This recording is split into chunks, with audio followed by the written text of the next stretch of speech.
here. Do you feel, in your opinion, that Zesco has been struggling with its operations for the past couple of years? Yes, Zesco has been struggling due to the fact that when you look at the last 5 years, Zesco was not being operated by the people that needed to operate it. There was a lot of corruption, there are a lot of ghost workers. Now, just to stabilize itself, you have to consider the fact that the new Dawn government just was ushered in a year ago, and for them to clean up the system, it's going to take some time. And this has been a problem for some time because there's a lot of work that Zesco needs to do itself in order to put its house in order. But these are normal type of things that happen, including other companies. Even in South Africa, we're seeing the problem that they are facing when it comes to their utility company. It's also facing the same problems that we are facing here. But we need to do better as a country so that we can ensure efficiency when it comes to power production as well as distribution, and just give us a better outlook out there, putting us on the world center stage. We need to really do more because there's so much competition out there, and especially that we are lobbying to be the powerhouse of Africa, which is something that is huge. So there's a lot of things that we have to put our affairs as a country in order, not just for Zesco, but even for other utility companies that would like to come into the system.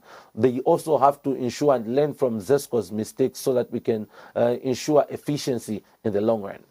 Now, there's someone at home seated, and when they read the news and they come across news articles, they read about how Zambia is planning on importing electricity from Mozambique, but at the same time, they hear of how Zambia is also selling electricity to neighboring countries.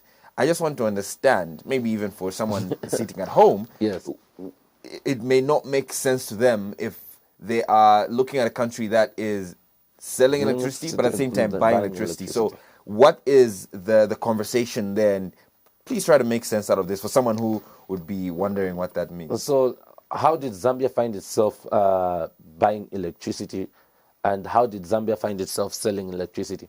Initially, we were selling electricity.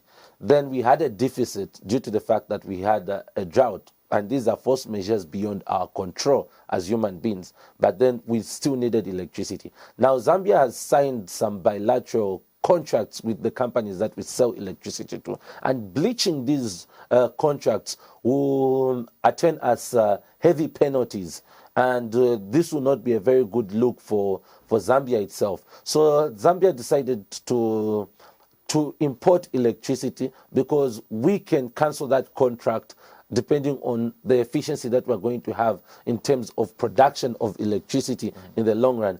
This was not a measure that we have been doing consistently. This was a measure to cushion the current situation where we are producing less electricity. So this is what people should also understand, to say this was the importing of electricity is more like a take-me-home will. It's not a permanent solution. It was just something to alleviate the pain that ordinary Zambians were currently facing with load shedding and all that, due to the fact that we could not cancel our contracts with other countries like Zimbabwe, Namibia, that we are exporting power to, because once we cut off these contracts, meaning that we'll lose these customers at the end of the day, which will be a big problem for us to make other contracts with them.